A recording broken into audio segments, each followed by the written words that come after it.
tayo ay laging magtalo,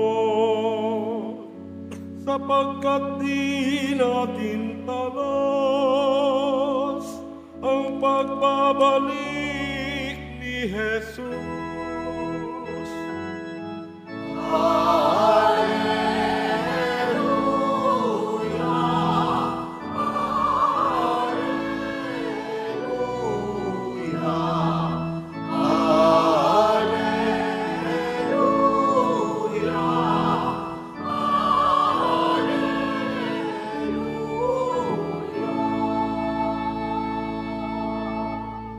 Sumainyo ang Panginoon. At sumairin. Ang mabuting balita ng Panginoon ayon kay San Lucas. Papuri sa iyo, Panginoon.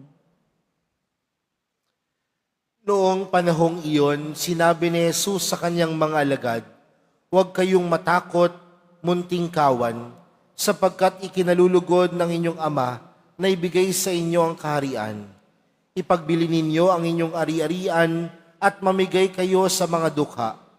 Gumawa kayo ng mga lukbutang hindi naluluma at mag-impok ng kayamanan sa langit, na hindi nakukulangan, sapagkat dooy walang makalalapit na magnanakaw at walang makapaninirang tanga. Sapagkat kung saan naroon ang inyong kayamanan, ay naroon din naman ang inyong puso. Maging handa kayo at sindihan ang inyong mga ilawan. Tumulad kayo sa mga taong naghihintay sa pag-uwi ng kanilang Panginoon mula sa kasalan, para pagdating niya ay mabuksan agad ang pinto. Mapalad ang mga alipin na abutang nagbabantay pagdating ng kanilang Panginoon. Sinasabi ko sa inyo, maghanda siya, patudulugin sila sa hapag at maglilingkod sa kanila. Mapapalad sila kung maratnan niya silang handa. Dumating man siya ng hating gabi o madaling araw siya dumating. Tandaan ninyo ito, kung alam lamang ng puno ng sambahayan kung anong oras darating ang magnanakaw, hindi niya pababayaang pasukin ang kanyang bahay. Kayo may dapat humanda, sapagkat darating ang anak ng tao sa oras na hindi ninyo inaasahan." Itinanong ni Pedro, "Panginoon, sinasabi po ba ninyo ang talinghagang ito para sa amin o para sa lahat?" Tumugon ng Panginoon, "Sino nga ang tapat at matalinong alipin? Hindi ba siya ang pamamahalain ng kanyang Panginoon sa sambahayan nito upang magbigay sa ibang mga alipin ng kanilang pagkain sa karampatang panahon? Mapalad ang aliping iyon kapag dinatnan siyang gumagawa ng gayon pagbalik ng kanyang Panginoon. Sinasabi ko sa inyo, pamamahalain siya ng kanyang Panginoon sa lahat ng ari-arian nito.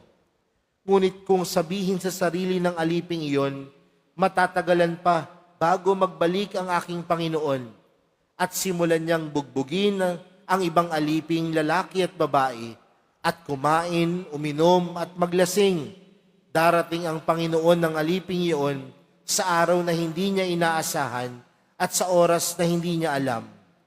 Buong higpit na parurusahan siya ng Panginoon at isasama sa mga di dapat. At ang aliping nakaalam ng kalooban ng kanyang Panginoon, ngunit hindi naghanda ni sumunod sa kalooban nito, ay tatanggap ng mabigat na parusa. Ngunit ang aliping hindi nakaalam ng kalooban ng kanyang Panginoon at gumagawa ng mga bagay na narapat niyang pagdusahan, ay tatanggap ng maagang na parusa. Ang binigyan ng maraming bagay ay hahanapan ng maraming bagay, at ang pinagkatiwalaan ng maraming bagay ay pananagutin sa lalong maraming bagay. Mga kapatid, ang mabuting balita ng Panginoon. Pinupuri ka namin, Panginoong Hesukristo. Magsipo muna ang lahat. Magandang umaga po sa inyong lahat. Pwede bang batiin natin ang isa't isa ng magandang umaga? Mga kapatid, kagaya po ng aking nabanggit sa pasimula po ng ating pagdiriwang para sa araw na ito, tayo pong lahat ngayon ay nagkakatipon bilang isang sambayanan ng Diyos ngayon pong 19 na linggo sa karaniwang panahon. At kung napakinggan po natin ng maigi ang ating mga pagbasa para sa araw na ito, pinapaintindi po sa atin mga kapatid na ang pananampalataya ay hindi lamang basta paniniwala, bagkus ang pananampalataya ay tunay na pagtitiwala. Kung may pananampalataya tayo, hindi lang tayo basta naniniwala, bagkus kasama sa paniniwala natin ay ang ating pagtitiwala sa kabutihan, pagmamahal at awa ng Diyos. Mga kapatid, sinabi ni Jesus sa ating ebanghelyo, kung saan naroon ang inyong kayamanan, ay naroon din naman ang inyong puso. Magandang tanungin sa ating mga sarili, mga kapatid, ano po ba ngayon ang laman ng ating mga puso? Dahil kung ano ang laman ng ating puso at kalooban, yan ang tinuturing nating kayamanan. Pero paano po ba na natin masasabi na ang isang bagay ay tunay na kayamanan? Sa panahon po natin ngayon, ano po ba ang mga tinuturing nating mga kayamanan? Marahil ang una sa lahat, pera. Tama po ba? Kayamanan yan eh. Ang pagkaroon ng maraming ari-arian, kayamanan po yan. Tama po ba? Ang pagkakaroon ng magandang hanap buhay, yan po ba ay kayamanan? Ang pamilya po ba ay maituturing yung kayamanan? Ang inyong pag-aaral, matuturing niyo po ba yung kayamanan? Talaga, ha? Ang sama ng loob po ba maituturing yung kayamanan? Ang galit, ang inggit, ang walang kakayanang magpatawad, maituturing niyo po ba yung kayamanan? Kayo na po ang nagsabing hindi. Pero mga kapatid, minsan, yan ang laman ng ating mga puso. At kung yan ang laman ng ating mga puso, tinuturing natin silang kayamanan na minsan sumasalamin sa ating buhay. Kaya nga minsan hindi natin napapansin, ang pagkilos natin puno na lamang ng galit. Bakit? Dahil ang puso puno ng galit.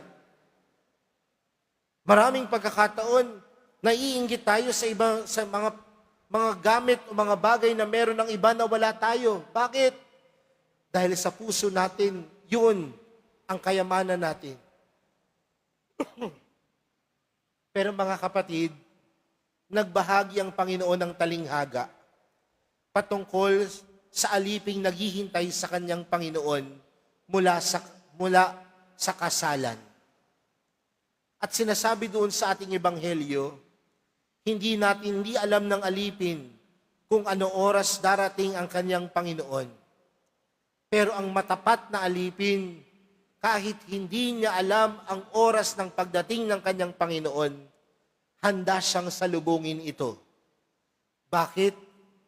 Dahil ang matapat na alipin, kailanman hindi maaalis sa kanyang puso ang kanyang Panginoon. Ang matapat na alipin, kailanman hindi maaalis sa kanyang puso ang kanyang Panginoon. Kaya nga magandang tanungin din mga kapatid, tinuturing ba natin na ang Diyos ang ating kayamanan?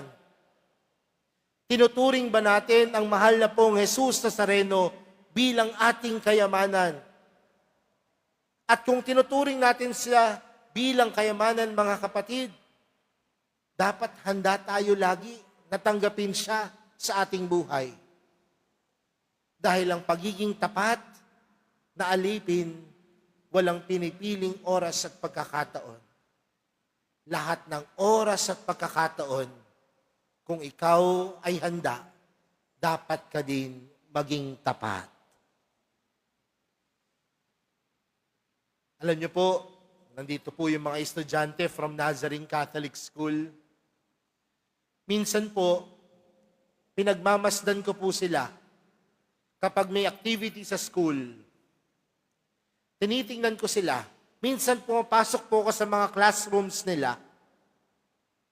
At minsan napapansin ko po, minsan kapag nagtuturo yung guro, ang ilan sa kanila hindi nakikinig.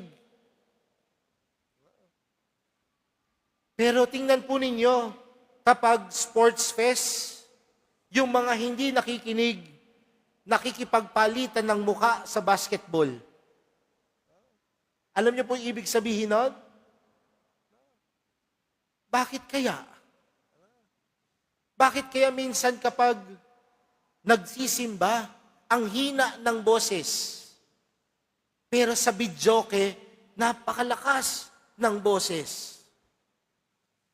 Bakit kaya kapag sumasagot sa misa, napakahina, pero makapag-chismis ang pinag-uusapan, rinig na rinig?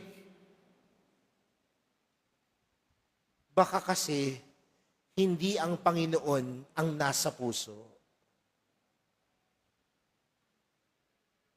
Sapagkat kung nasaan man, kung saan naroon ang iyong kayamanan, naroon din ang inyong puso. Kung ang nasa puso natin ay ang Panginoon, sikapin natin maging tapat. Pangalawang bagay, mga kapatid, aminin natin na sa mundo natin ngayon, napakadaming walang kasiguraduhan. Hindi natin alam, kasama lang natin ngayon, bukas pwede nating hindi na makasama. Pwede natin masabi kanina, dumilat pa tayo, bukas tayo'y hindi nadidilat. Baka kanina humihinga pa yung katabi mo, ngayon humihilik na. Maraming walang kasiguraduhan sa buhay na ito, mga kapatid.